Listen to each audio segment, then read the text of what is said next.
আমরা আজকে অত্যন্ত ব্যথাতুর হৃদয় নিয়ে এই সংবাদ সম্মেলনের আয়োজন করেছি।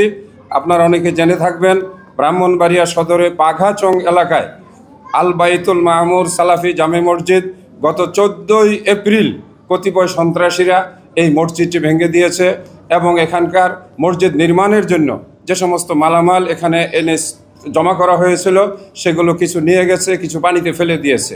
সম্মানিত সাংবাদিক ভাইয়েরা, আপনারা জানেন সারা বাংলাদেশে আহলুল হাদিসদের সর্ববৃহৎ সংগঠন বাংলাদেশ জমিয়তে আহলে হাদিস।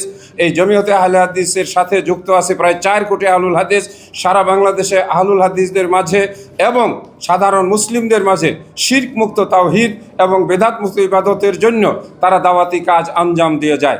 তাদের মূল কাজই হচ্ছে মানুষকে সঠিক পথে দাওয়াত দেওয়া।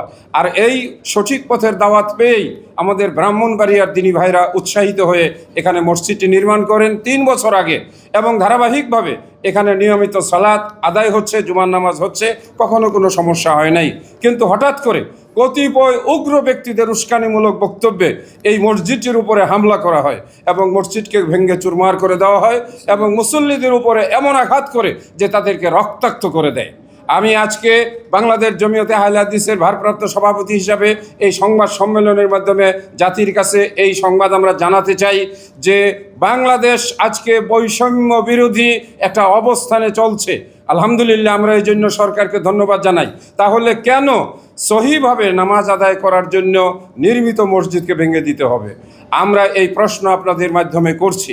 সেই সাথে সাথে আমি আহ্বান জানাবো যারা এর সঙ্গে জড়িত আছে, যারা এই দুষ্কৃত কর্ম করেছে, তাদেরকে যেন দ্রুত ব্রাহ্মণবাড়িয়া প্রশাসন তাদেরকে নিবৃত্ত করেন এবং এই মসজিদের যে ক্ষতি করা হয়েছে সেই ক্ষতি পূরণের জন্য ব্যবস্থা করে দেন এবং সালাত আদায়ের ব্যবস্থা করে দেন। আমরা সেই সঙ্গে দেশবাসীর সাথে সাথে মাননীয় আমাদের প্রধান উপদেষ্টা মহোদয়ের দৃষ্টি আকর্ষণ করব, এভাবে যেন কখনোই কোনো এলাকায় কোনো রকমের ধর্মীয় বিষয়কে কেন্দ্র করে কোনো সন্ত্রাসী কার্যক্রম না হয়।